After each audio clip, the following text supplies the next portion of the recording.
Optimal health for high performers. This is the Health Upgrade Podcast with Dr. Nawaz Habib. Hello, everybody. Welcome back to the Health Upgrade Podcast. This is Dr. Habib. I'm here with my co-host, JP. Hi. And our absolutely wonderful guest, Dr. Terry Wahls. I'm very, very excited about our conversation today, Dr. Wahls.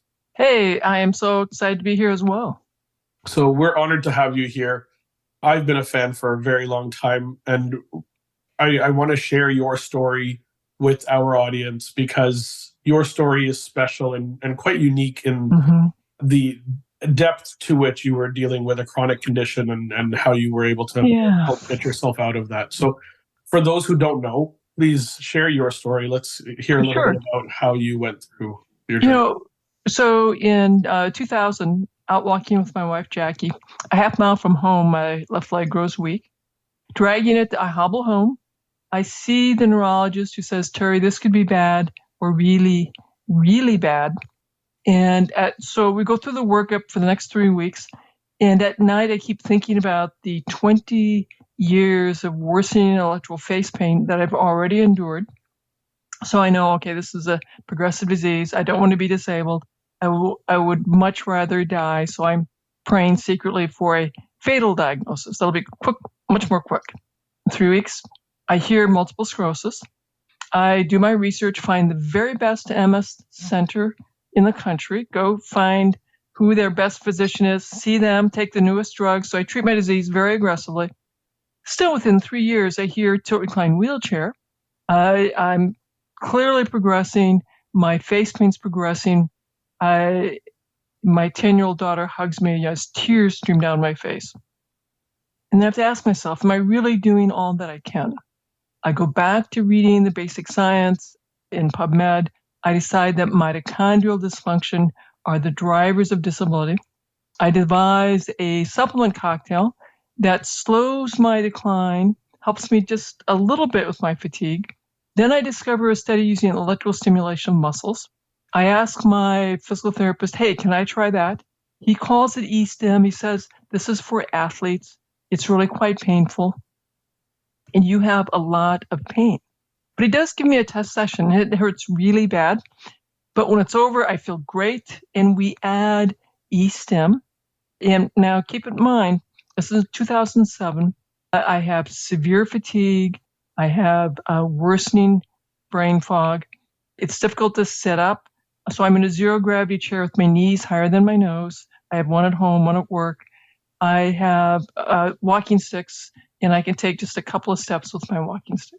And my chief of staff, because he's trying to pressure me into filing for disability, he assigns me to the traumatic brain injury clinic and have to start there in January. Now, I had this big aha, and Dr. Nawaz, I'm embarrassed now how long it took me to have this aha. Like, what if I redesign my paleo diet that I've been following for 5 years, based now on the functional medicine that I've learned, the basic science that I've been studying, and the supplement cocktail that I have. So, it's a few more months of research. I redesign my paleo diet. It's now very specific. I start this new way of eating December 26th. And then January, I go to this new clinic. I have to see patients without residence. It's a job I know physically I can't do. The first 2 weeks, I'm just observing. The third week, I see the patient, and it's not too bad. I'm surprised. At the end of the week, Jack and I I think I can do this. And my physical therapist says, Terry, you're definitely getting stronger. He advances my exercises. I now do my little tiny mat exercises, 10 minutes in the day, 10 minutes in the evening. Then we gradually increase that. And I began walking in the hospital with my 2 walking sticks, stunning everyone. And then with 1 walking stick, then without. And then in April, I tell my family I want to try riding my bike. And I haven't done that in 6 years. So on Mother's Day, we have this emergency family meeting. And Jackie tells my 16-year-old boy, who's 6'5", Zach, you run alongside on the left. She tells my 13-year-old daughter, you run alongside on the right, and she'll follow. And I get on my bike, and I bike around the block. And that big 16-year-old boy, he's crying. That 13-year-old girl, she's crying. Jackie's crying. And I begin to cry every time I tell that story, because it was at that moment that I understood the current understanding of secondary progressive multiple sclerosis is incomplete. And who knows how much recovery might be possible. So, I began biking a little more every day. My physical therapist is advancing my exercises. And then in October, Jackie signs me up for the Courage Ride, 18.5 miles. And when I crossed the finish line again, everybody's crying. My boy's crying, my girl's crying, Jackie's crying, I'm crying. And I tell you, this fundamentally changes how I think about disease and health.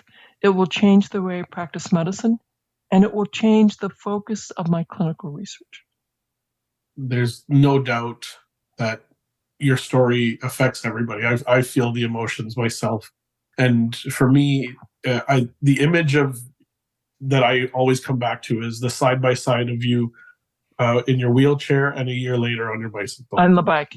It is striking. So there's a year's difference.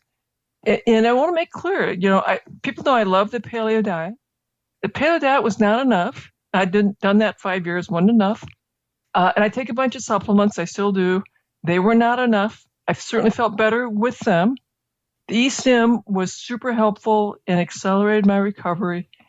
The magic happened when I had that big aha, like, what if I redesigned my diet, to maximize the nutrients I was taking in supplement form?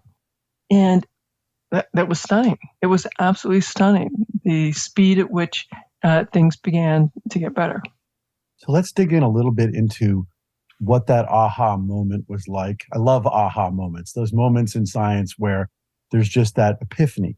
It can't be described scientifically, that moment of like a realization that I have to do something differently from the way everybody else has done it, and it's going to be the solution. So you were talking about the paleo diet, you're talking about the supplements, you're talking about eStim, you're talking about the exercise regimen. Each one of them contributed, but my suspicion is that the sum is a lot greater than the individual parts. Absolutely. And let's dig into what that aha moment was. What was that thing that you thought? What, if you can go back in your mind and say you had that moment, what was the aha beyond saying I have to do things differently?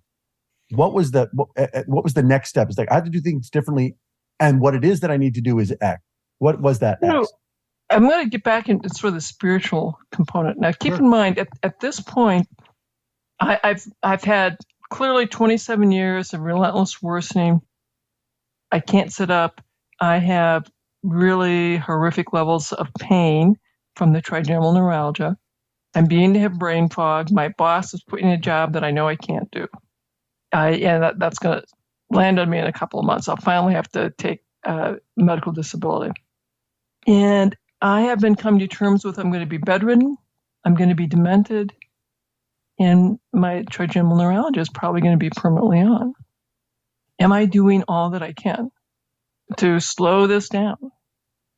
Am I really doing all that I can? And I was thinking about the complexity of life, that how many reactions are going on constantly in my cells, that they're deeply interconnected, self-correcting, and keeping the various elements in my cells, the electrolytes, within safety parameters, because if they get too high or too low, I'm going to die. It's incredibly complicated. So supplements, yep, they're helpful. I know a few ingredients that my cells need, but there's probably thousands more related compounds if I figure out where my, and I think there were 9, maybe 10 supplements that I was really focused in on at that time. It's like, okay, where are they in the food supply? If I maximize the food supply, maybe there's other compounds in that food that support this very complicated biochemistry that I'm doing. And the other thing that I was, there are several big decisions that I made. It was like, okay, If it's not organic, I can't eat it. And am I meditating really every day or not? I got to be more attentive to that. I was doing my little exercises. If I did more than 10 minutes, I was just flat out exhausted. But by God, I got my 10 minutes in every day. And when I was given the eSTEM device, I didn't know how long I'd get to have it. And it's like, well, I got to make the most of it. So it told me I could dial it up to as much pain as I could tolerate. I'm like, well, I dialed it up to as much pain as I could tolerate. My family would walk in. I'd be sweating, going, sort of grunting away because, I was at the end. And I was like, I got to be doing all that I can.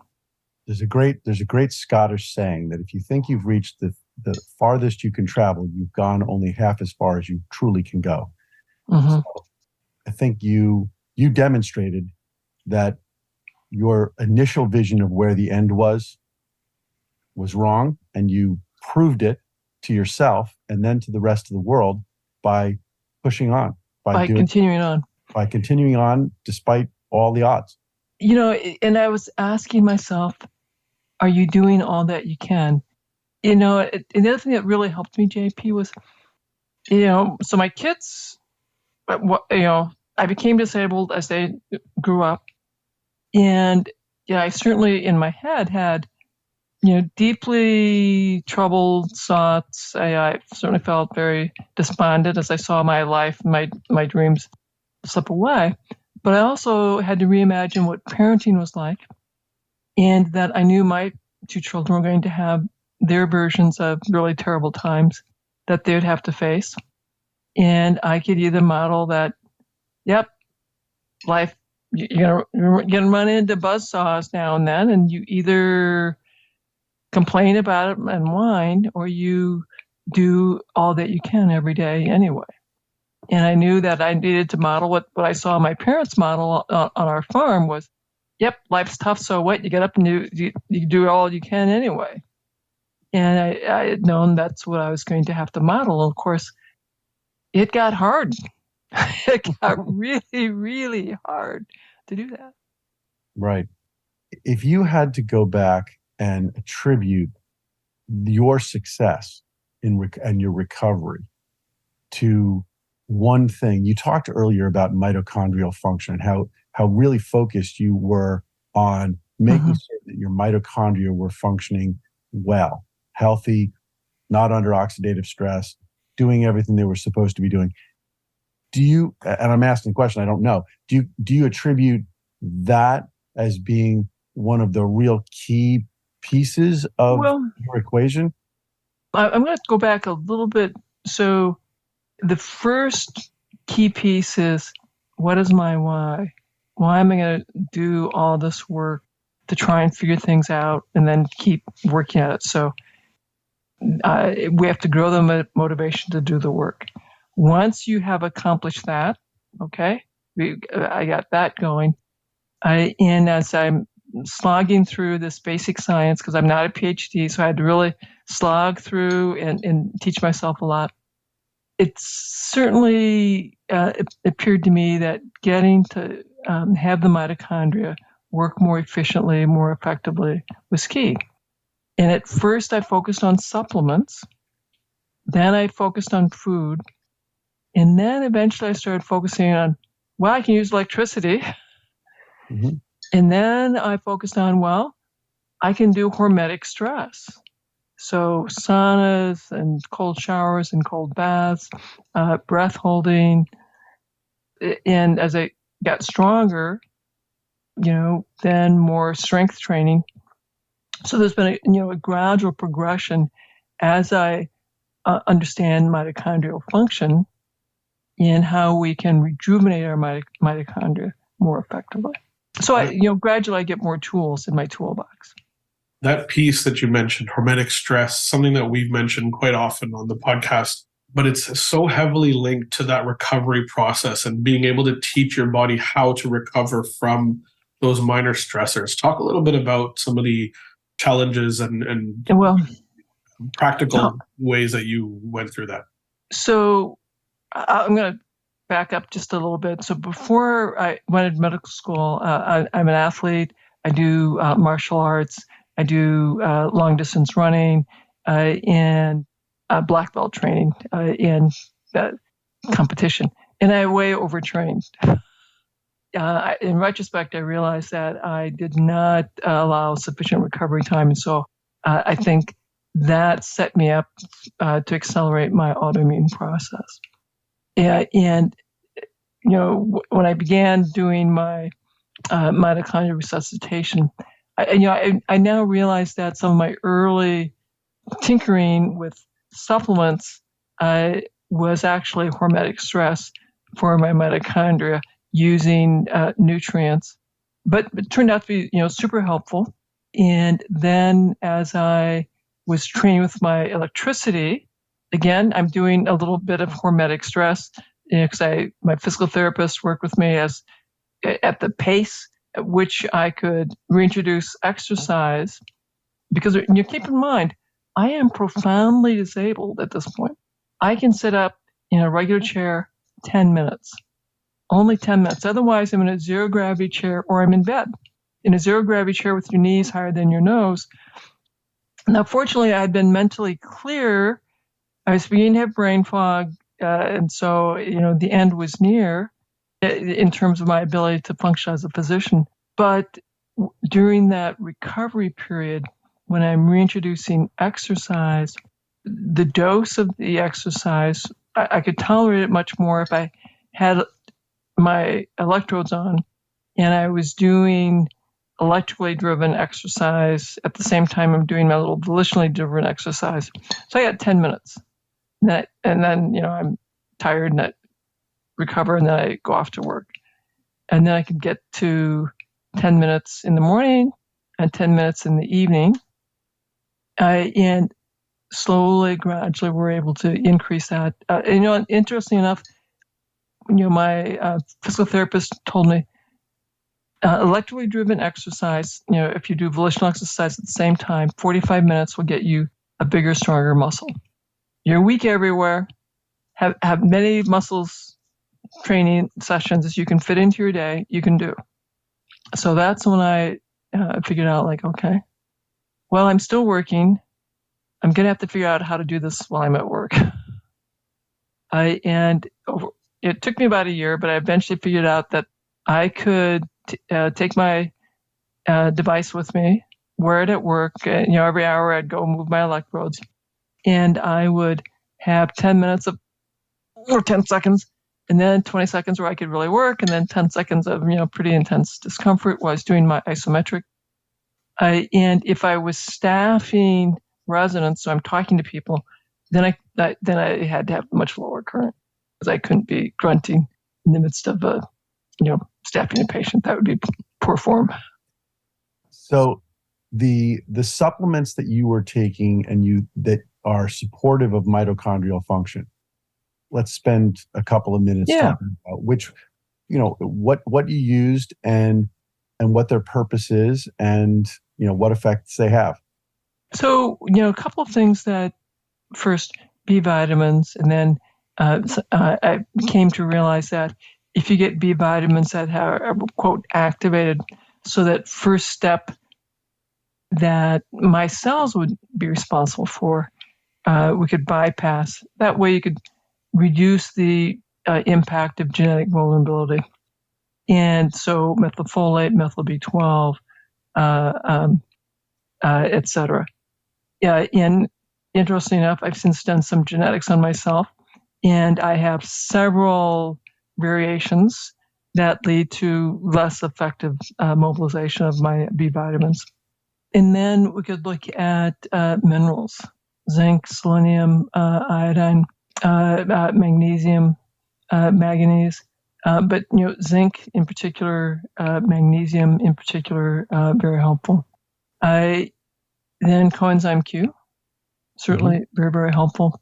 Lipoic acid, carnitine. And that was and I also add creatine, branched chain amino acids. That was my core supplement cocktail that I was using at that time. Sounds very much like that supplement stack focuses on that mitochondrial function piece, supporting the carbohydrate metabolism, supporting the fat metabolism, ensuring that your body's able to build up acetyl-CoA really effectively, and then get into the mitochondria being able to run through the electron transport chain really effectively and then produce the energy that your body then needed at a cellular level to function. That's what I would take from the stack. When I first started adding these supplements, I was just beginning my segue into all of this. And after about 6 months, I thought, nothing's happening. And so I quit. The next day was no big deal, but the day after, I just really could not get out of bed. Couldn't really function. And the day after that, I couldn't really function. And then Jackie comes in and says, honey, why don't you try your supplements again? So I took them, and the next morning I could get up and go back to work. And I thought, wow, that was really interesting. So 2 weeks later, I thought, you know what, let's try that again. So I stopped everything. And the first 24 hours was fine, but at 36 hours, I couldn't get out of bed. And, again, I waited another 48 hours and then took my supplements and could bounce up and get out of bed. And so that's when I said, okay, I'm figuring some stuff out that my neurologist doesn't know about, my primary care person doesn't know about. And, at that time, I was on the institutional review board. So I told my staff person I was working with, said, give me all of the brain-related studies. I want to take them all. I got better and better at reading the studies, reading the protocols, and then, occasionally picking up, well, here's a new idea that maybe I should try in myself. And I got, much more excited about spending some time every week looking at papers, thinking deeply. And I became absolutely convinced that mitochondrial dysfunction is what drives disability, brain volume atrophy, spinal cord atrophy, and immunosenescence. For sure. For absolutely sure. You're preaching to the choir here on the importance of mitochondria. Yeah. So have you done any studies looking at some of the epigenetic factors that might have been at play as well, DNA methylation? Well, you mean for myself? Yeah, for you. Yeah. I have not, but I can speculate some of the factors. And, I can think about early life stress. When I was 9, actually, I take that back, when I was 8, my sister died unexpectedly. My mother had severe postpartum depression. My dad was also struggling, and that created enormous strain for our family for many, many years. In addition, we can think about the atrazine that's in the groundwater in many private wells in Iowa. And so atrazine is a herbicide that's banned in Europe and much of the world. And it was probably the water that I was drinking. In addition to all of the background heavy metals that all of us are exposed to in the water and food supply. In addition, I'm an artist, love the oil painting. And so I had lead, mercury, cadmium through that. And then I got into metallurgy and soldering. So I got a little more. And then when I went to medical school, I am so thrilled to get to be in Gross Lab. I would go back to the Gross Lab, unwrap the cadavers, and I have notebooks full of these beautiful drawings of these cadavers. So I probably have twice, maybe 3 times the amount of formaldehyde exposure that many of my colleagues had. And,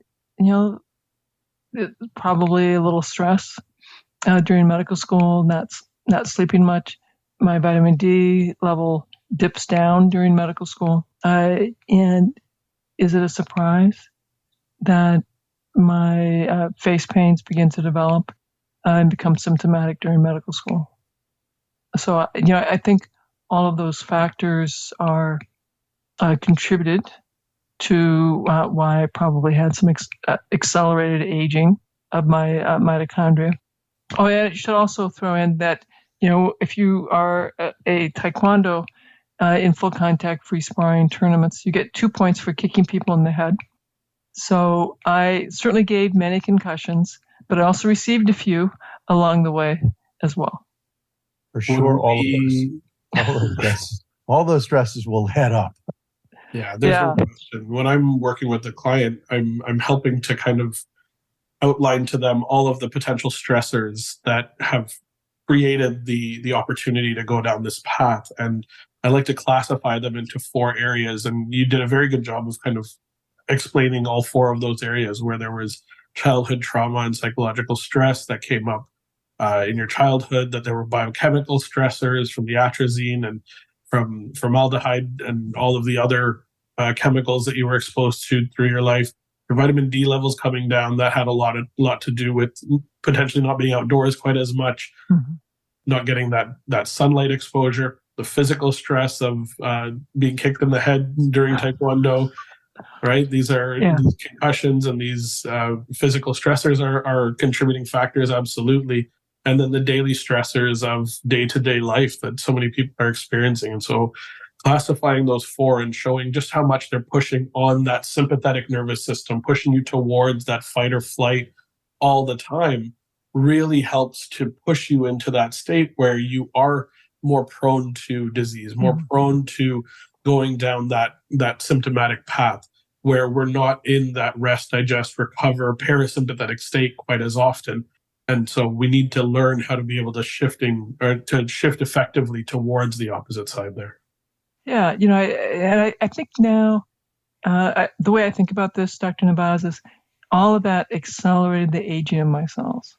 And so, in retrospect, when I go back and look at the photographs of me at my nadir when I'm 52, I look really, much older than 52. I certainly was frail. That would have met the criteria for very severe frailty. That would have looked probably much more like a 70-plus-year-old. So let me ask a question about your diet, your choice of the paleo diet, because you said that sort of predated your epiphany of how to approach this, required healing, because the next step wasn't so good. What drove you to believe that the paleo diet was the way to go? And you said you're still a big advocate of it. But I'm just wondering. It's wild. It was my neurologist. That brilliant neurologist I had seen. I was clearly going downhill. And she pointed me to the work of Ashton Embry, whose son had recovered with a paleo diet.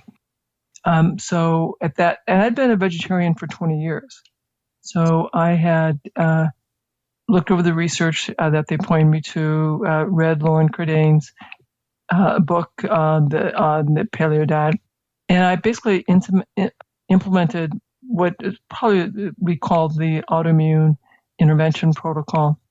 And this was focused on what to remove, not a lot about what to add or how to structure it. But still there was no grain, no legumes, no dairy, but it wasn't enough. It was not enough to recover me. I had the supplements, slows my decline, and I'm profoundly grateful, still not enough to recover me. But, I had very aggressive disease, and I was going down very rapidly.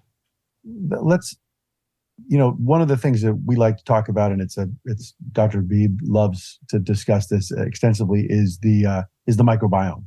And clearly, if you're a vegetarian for 20 years, and then you shift your diet as arguably radically as reintroducing meat and moving into a paleo diet, that's a very strong shift in what your microbiome is going to be dealing with, and therefore what its overall structure is.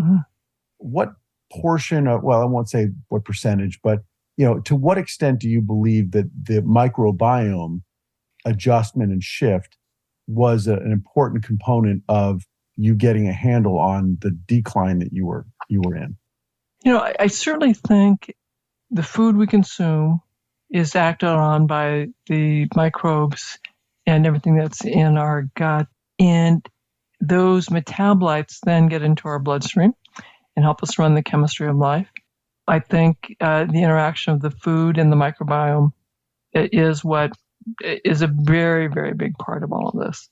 The most recent study that we've done, which was a look at the low saturated fat diet in the Wahls diet following an observation period. And we've got microbiome samples, so stool samples from the observation period and the intervention period on 77 folks. And we are analyzing that with artificial intelligence to look at, can we predict who, based on the observation period, is going to do well during the intervention period and who does not do well. I think this is going to be a complicated question, and I'm looking forward to continuing to work with artificial intelligence to answer that question. A great application of artificial intelligence to sift through all of the data that you now have, find the correlations and the causation. That's going to be. And we collected plasma, red cells, and serum. So we're also writing grants to analyze the plasma and serum. So then we'll have even more data because we have more clinical outcomes. We know what people ate. We have the metabolome, and then we have the microbiome. So there'll just be an immense amount of data that to be sifted through using machine learning. I'm very excited to see what comes out of that, because I know that the majority of my patients, when we put them on a diet that is initially restrictive, but they find that they do have very positive changes after a couple of months, having that data in advance showing which microbiome type of setup would be most beneficial or would likely have the best result. I predict that we'll eventually get to a time where I can come in, give you some saliva, some urine, some blood, some stool. We'll run it through an analysis that will tell us, then come back and say, okay, given your parameters, these kind of dietary plans will be helpful. These kind of dietary plans will be less helpful. And this kind of targeted supplement program would help support that journey. And that will be guided by AI. How soon we'll get to see that, Dr. Navaz, I'm not quite sure, but I certainly expect that will be one of the destinations that will likely come. I think that's such a practical and useful application of it. And I'm really looking forward to seeing the results that come out of the study that you're doing there. I want to ask a little bit about how you refined your the paleo diet into the Wahls protocol and the factors behind that. Well, again, eventually I had a list of about 20 nutrients. I was like, okay, these are things that I think are really important. And when I recovered, I just had a list of here are the foods I got to be eating every week. And then when I started thinking that I got to teach this to my patients, well, I couldn't just give them these big, long lists, one, because it wasn't approved by the VA. That's sort of complicated. So I had to come up with a simpler way. And that's ultimately how I created, the 3 levels of the Wahls protocol. And that we start with what you add. I didn't want these vets to be hungry. So there's 9 cups of vegetables. And they're like, is that per week or month? So that's very funny. And so, the 3 cups of greens, that gives you the vitamin K, calcium, magnesium, a lot of carotenoids, zeaxanthin, mesozeaxanthin, lutein. Great for retina, reducing macular degeneration, cognitive decline, cancer, diabetes. The vitamin K. Now you still need your microbiome to take the vitamin K1 from the greens to K2, but vitamin K, important for your teeth and bones, and at least in the animal models, we know really good for stem cells in the brain, oligodendrocytes, and myelin repair. So that's why the greens. And I'll tell you, I have 3 aunts, all of whom have severe macular degeneration. And the one aunt who listened to me and adopted the Wahls diet, she's still seeing and reading and driving, thinking clearly. And the other two, became blind and demented and had, really terrible outcomes. And then the colorful, pigmented all the way through, lower rates of, so again, lots of carotenoids, lots of polyphenols, and lower rates of cancer, cognitive decline, diabetes, all-cause mortality from that food group. Then we get to the cabbage, onion, mushroom family, so the sulfur-rich group. That induces glutathione synthetase. We all want more glutathione, so that's a good reason to have those vegetables.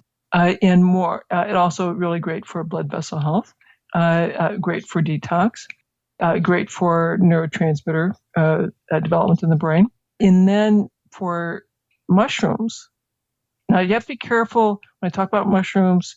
I have a lot of vets who would just go out and immediately start eating all the wild mushrooms. If they don't know, you got to be sure you identify it properly because they can kill you. But mushrooms, the more mushrooms you have, the lower the rates of cognitive decline, anxiety, depression. We have several mushrooms that have been shown to boost BDNF. So we really want people to have lots of culinary mushrooms. And then the things to remove, reduce, eliminate added sugars, processed foods. So the flour-based product. So gluten-free, things that are naturally gluten-free are great, but the gluten-free cookies, breads, all that stuff, flour-based products, not so good for you.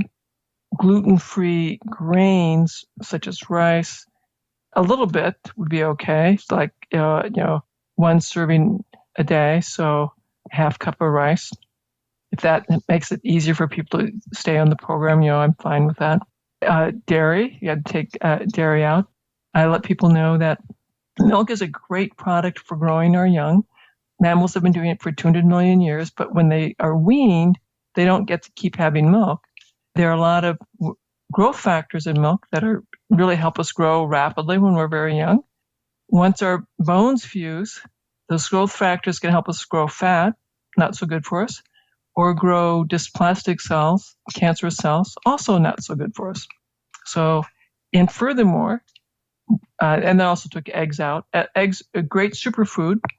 However, the egg albumin can be a common cause of abnormal immune response. And when I started doing my research, my university, in their wisdom, said, at first they disapproved the research, and then we met their concerns and we did get approved. But one of the things that they made very clear is I had to study my protocol, what had recovered me. And so you have this crazy diet, but that's the one you're going to have to investigate because that's the only data you have. And so that's the one I've been investigating this whole time because that's the data I have. And if I go off this crazy diet, my face pain turns on in 6 hours. So I never voluntarily go off. Rightfully so. Thank you for that breakdown. It makes a lot of sense. It's very practical, and I think a lot of people will be able to benefit from that overview of the 9 cups of vegetables and broken down 3 per family there. You also have meat as a part of my preference is that people eat meat, fish, poultry. I do recognize that some people are vegetarian for their spiritual beliefs, so we talk to them about how to do that. And we have a ketogenic plan. We have a ketogenic plan that can use MCTs and coconut milk, which is quite delicious. And we have a ketogenic plan that uses olive oil, which actually is my preferred plan right now because I think that's more heart-friendly. Okay. And I have a more restrictive elimination diet for people who don't respond adequately to the basic plan. And is that more driven towards autoimmunity in particular? Yeah, certainly more towards autoimmunity. We take out nightshades, we take out all legumes, all grains, and I may even take out the seed spices as well. But that's a temporary removal, and then we reintroduce foods one at a time so people can have the least restrictive diet. Absolutely. And I'm a big fan of individuality when it comes to figuring it out, but you need a starting point. And I love that you've got this as a starting point, as a temporary solution, and then you add things in again. The other thing that I do, Dr. Navaz, is I this is a family intervention. So it's a big conversation. What can you do successfully as a family? And if what you can do successfully as a family is the swank diet, that's fine. We'll start there. If what you can do successfully is the Mediterranean diet, fine. We'll start there. I will tell them which diet I think is the most therapeutic for them. But I also put the caveat in, we have to be sure that you really can do that. Because if you can't, then we have to negotiate a plan that you're okay with doing. And some folks can't do diet at all. We have to start with meditation and mindfulness. And I'm like, okay, if that's where we have to start, that's where we have to start. Because once they reduce their sympathetic overdrive, then they can tolerate the withdrawal they'll go through when they get rid of the standard American diet, standard westernized diet, and improve their diet. To what extent do you think that some of the progression of your personal trials and tribulations medically had to do specifically with the failure of the vegetarian diet to provide you with all of the, for example, B-complex vitamins? Yes. It was certainly part of it. I was probably deprived of the omega-3 ratio, certainly. We now know that I loved whole wheat bread, and that was certainly driving my disease. And, I would have eggs, and that would drive my disease. And I thought skim milk was okay. So, and those food groups were driving my disease. And many folks would look at my previous diet. And in many ways, it was great. A lot of legumes, a lot of black beans, a lot of brown rice. I certainly had plenty of vegetables, but I also had, homemade wheat bread. Yeah, that was really quite yummy. So I guess the question is, to what extent do you incorporate food allergies into your... Oh, I think it's important to evaluate for that, to think about that. It's interesting to know that in the VA system, I couldn't assess any of that, do any food sensitivity testing. I couldn't do any functional medicine testing. I could do lipids, glucose, A1C, B12, homocysteine, vitamin D. That was it. And I could give a B-complex fish oil multivitamin, and that was it. But I could take a history, I could spend time, I could do group visits, and we became very good at the elimination diet in having, taking things out and then reintroducing things one at a time. And through that process, we could identify their food sensitivity issue. You were literally having to live through the VA system with the Hippocrates, food is the first medicine. And at first, I was so annoyed that I couldn't do my functional medicine testing at the VA.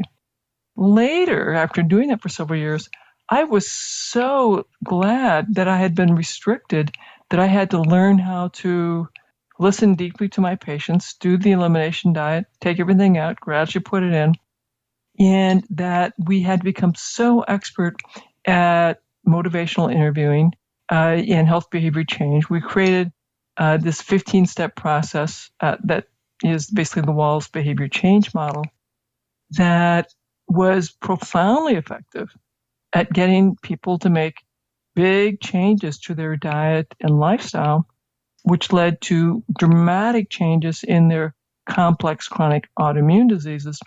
I was so successful that the VA national office came out to see, what's going on? What are you doing? And we greatly influenced how they created their whole life program. Excellent. There's the reason I brought up the food allergies. It's a story that I think we've spoken with before on the podcast, but I'll raise it again. Good friend of our family. We were out to dinner. We hadn't been to dinner in a while. And I noticed that she, even though she's Italian, wasn't eating any bread. And the food that she had ordered wasn't a pasta. It was, she had a piece of fish.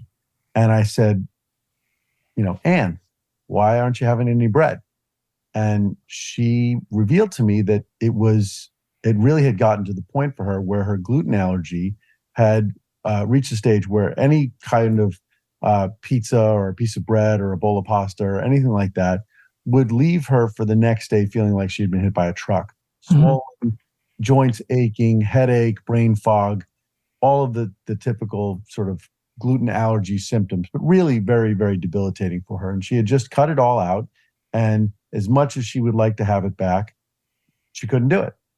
And so I asked her whether or not, what it would mean to her to be able to eat that again. And she said, she would give anything. She was an Italian girl, and it was really difficult for her to give it all up. It was a social thing. For her, it was social. Comfort food was now being taken away from her. And so I suggested to her that maybe vagus nerve stimulation might be something that would be able to suppress the immune response that was being triggered by the gluten. And so I said, why don't we get you one and see whether or not it would work? And so about a week later, I had the opportunity to speak with her because she had one and she'd been using it. And I said, so Anne, tell me about your experiences. And her story was kind of startling to me. She said the first day she used it, she decided that night to just have one piece of bread, just to see what would happen. She was going to test it. And the next day she felt fine, which was abnormal, but she only had one piece of bread and she'd otherwise remained strict with her diet.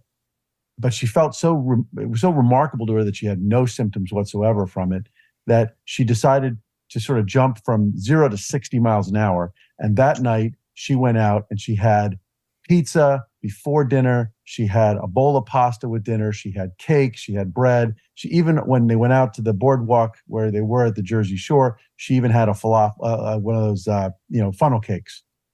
And she said she woke up the next morning, and the only symptom that she had was she had about 25% of the swelling that she would normally have in her left ankle, but it was not painful.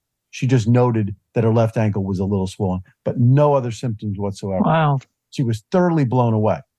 Now, the reason I had suggested it was because of the cholinergic anti-inflammatory pathway and the fact that the very first work that we did in developing a vagus nerve stimulator, non-invasive one, was looking at allergic reactions. We looked at anaphylactic responses, and we were able to show that if you sensitized an animal and then expose that animal to what would be a lethal anaphylactic challenge, that the animal could survive that challenge if you were stimulating the vagus nerve. If you could stimulate the vagus nerve during that anaphylactic period, that onset of the reaction, that the reaction would be blunted and the animal would survive, whereas the others that weren't stimulated would die.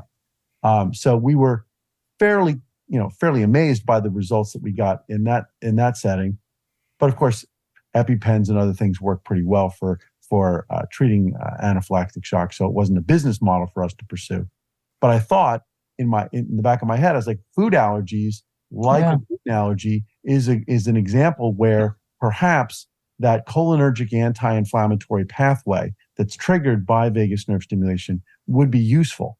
So I wondered to what extent. The reason I asked the question about food allergies, I'm just wondering to what extent, and I think about it on a variety of different levels, but that might be one level in which vagus nerve stimulation would be a positive addition to your overall protocol.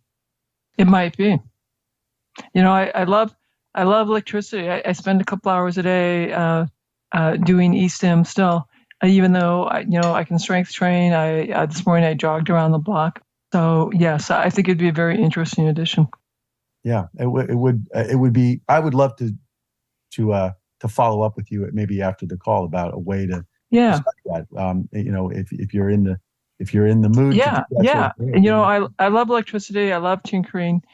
As you say, biohacking, figuring out what is the effect of these new technologies. Because my goal is to live and thrive to 120.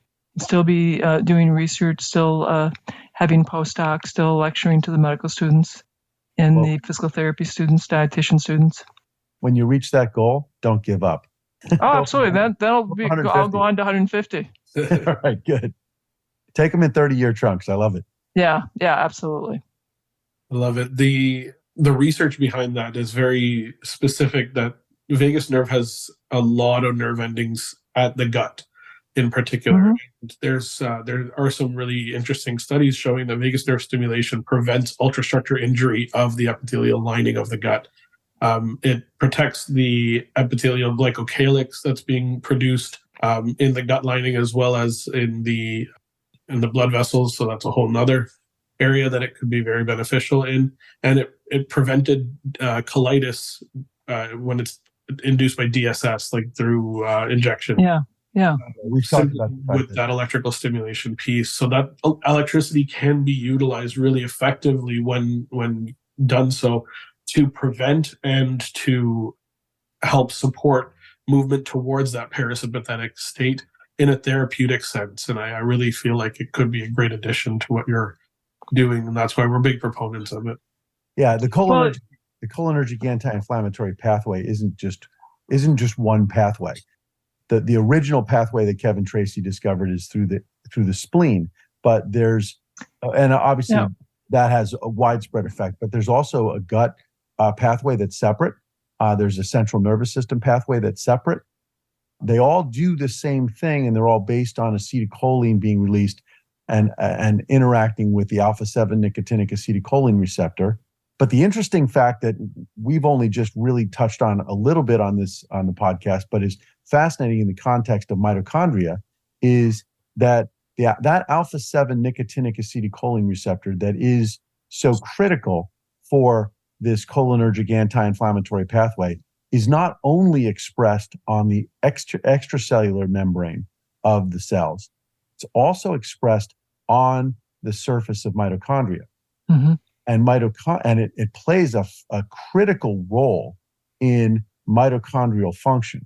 And so the ability to increase the acetylcholine levels through parasympathetic activation in the vicinity, not just of immune cells, but of cells in general throughout the body, then it's a positive, supportive state for your mitochondria. So mitochondrial function is enhanced through a variety of different pathways that are associated with this, but directly because that alpha-7 nicotinic acetylcholine receptor is expressed on mitochondria. And when there's high levels of melatonin in the cell, the amount of, or the expression levels on the mitochondria for that receptor go up. So it's all interconnected. It might be an interesting study to think about testing this device in a pilot way in people with MS. We did look at it in the the autoimmune encephalitis model, the AEA model, in rats or mice, and the results were positive. They weren't as positive as some of the cutting edge medications, and therefore it wasn't something that we decided to pursue. But in a combination with other things, it was never studied, and I would think that in combination it would be supportive and helpful. But maybe it's because of what it does with mitochondria. I don't know. It's probably multifactorial. I think you're probably right. Yeah, it's multifactorial. Certainly a lot of my basic science researchers get into the mechanism, that they have a model to study the mechanism really well. But my perspective is, life is way more complicated than one interesting mechanism, one interesting pathway. For sure. I completely agree with that. As a practitioner, and having that practical standpoint is really, and that practical vision from a physician standpoint is really important. And you brought up the fact that while you were working in the VA, you had this challenge of not having functional lab testing truly available to you at the cost and the burden of the system. That said, it made you a really good listener and a really very targeted approach as a practitioner. Correct. A little bit of so it let me develop, as I said, the Wahls behavior change model, which is in the practice of group visits. So we became very skilled because I see a lot of my functional medicine colleagues very skilled at ordering tests, very skilled at here's a supplement, and not very skilled at getting people to actually make these substantive behavior changes that stick. And so you need to use the VA. You need to use your 15-step process on the VA itself. Well, I was very effective within the VA system there. I've influenced the VA nationally in their whole health model, which they are rolling out. And we train clinicians. So we are training clinicians around the globe in the Wahls behavior change model. It's lots of fun. Excellent. Talk a little bit about the program that you do offer to practitioners to go through that behavior change. Yeah. So we have an online program, the Wahls Protocol Certification. There are 17 modules, little quizzes along the way to make sure you're getting the concepts. Then at the end, there is a case review with me where I take you through cases and discussions.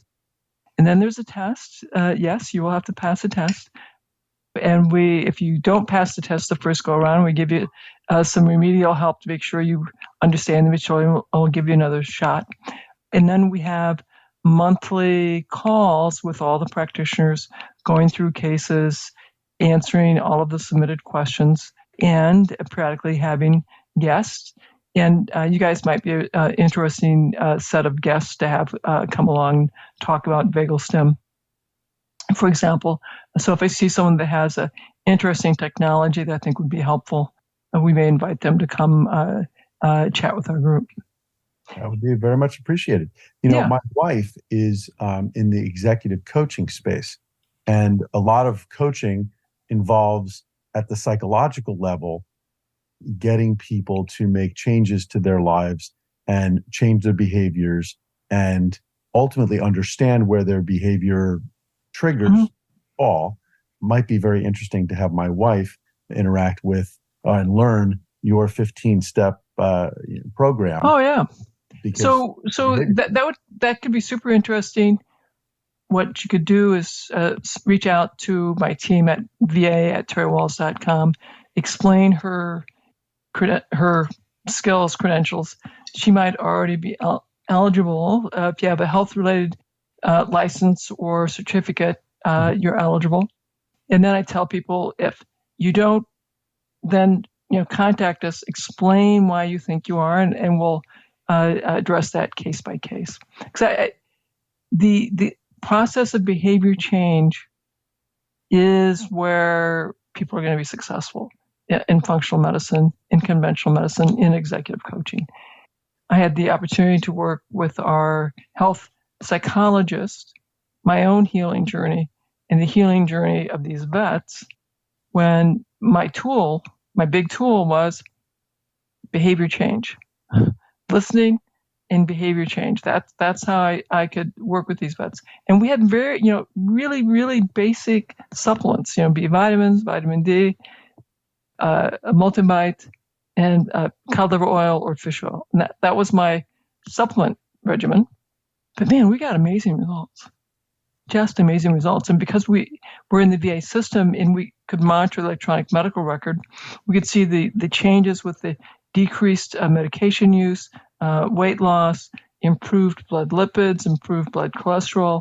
And I had to report back to the hospital executive team, the chief nurse, chief physician, chief of pharmacy, every quarter with what we were doing and the results we were having. Everybody was surprised, including me, with how successful we were. Well, I think, one of the things, as I'm listening to you and as motivational as your story is and as motivating as I'm sure you are with your patients, I'm reminded of a story that I was told as a child by my grandfather, who was working at Western Electric, and he was an industrial psychologist. And one of the things that they were studying was lighting on the assembly line floors.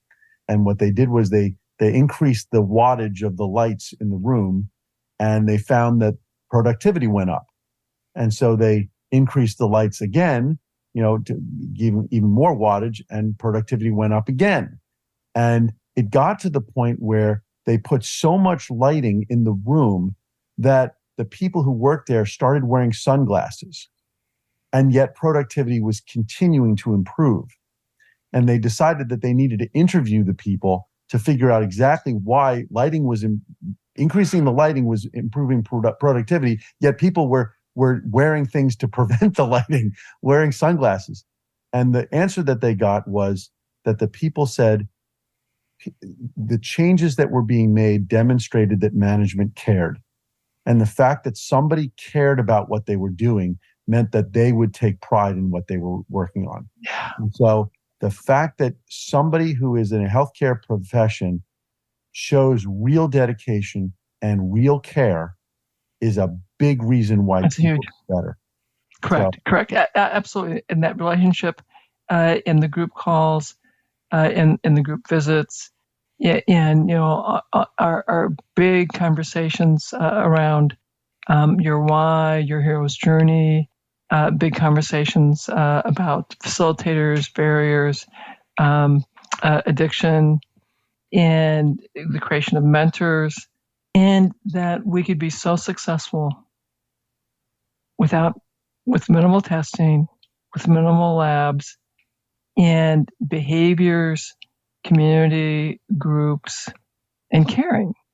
Yeah, that community groups and caring piece is really important. When we look into the literature and we talk about various ways that you can naturally enhance your parasympathetic tone, get yourself in your autonomic nervous system and your immune system in balance and regulate yourself, one of the things that we're constantly seeing is, yes, exercise, yes, proper sleep, yes, meditation and yoga and things like that are wonderful ways to amplify your parasympathetic tone. But being in a positive social environment, engaging with others in a positive way is so important.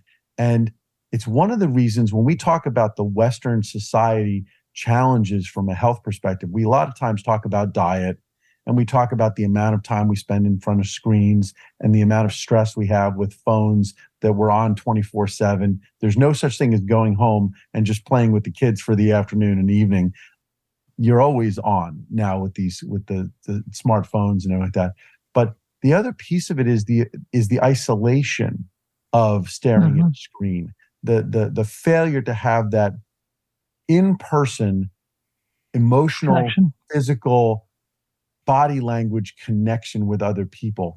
And I think that's a big reason why we're seeing such a higher level of somatoform disorders and psychiatric issues and physical issues that are the consequence of just a quantum shift in parasympathetic versus sympathetic balance. There's so much more sympathetic drive going on and so little parasympathetic relaxation, rest, digest, and restore mode in your community. So I've been really, trying to counsel people when I talk to them about the importance of engaging with other people in a positive way.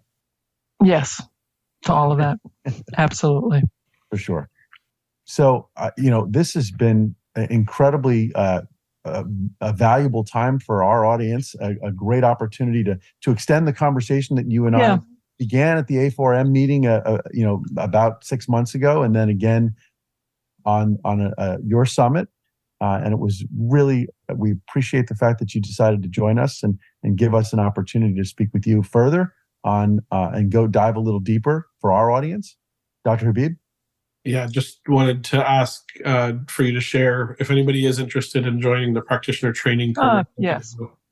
So if you go to terrywahls.com, so TERRY Wahls, WAHLS.com/certification. There you'll get all the details about our practitioner program. And if you have anybody with MS, send them to my website, terrywahls.com, because we have a clinical trial comparing ketogenic diet, paleo diet, and usual diet, and we'd love to enroll your patients. So send your MS patients, even if they're on a special diet, as long as they're willing to be randomized, we'd love to have them. Would be wonderful. And for all the practitioners and just listeners out there, this has been a masterclass for any practitioner who's gone through their own health journey, anybody who's had their own health journey questioned by anybody, and just the fact that you can put your willpower and your motivation to the test and actually come out the other side successful, stronger, and helping so many people. Dr. Terry Wahls, you've been absolute. It's been an honor to speak with you and to share your story and to see how far you've come since years ago when you were starting to struggle with those challenges. Oh, yeah. And I'll get you the links to my social media and all that stuff, Dr. Habib and JP, so that you can put that with your show notes as well. Yes, please send that over, and we will have all of that info in the show notes for anybody who is interested in learning more. All right. So thank you so much for joining us, Dr. Wahls. It's been an absolute pleasure. And if you got to this point in the podcast, please like, subscribe, and share with one person that you feel could utilize this information, because we just need to share with more people and help upgrade the health of those around us. Have a wonderful day. Thank you.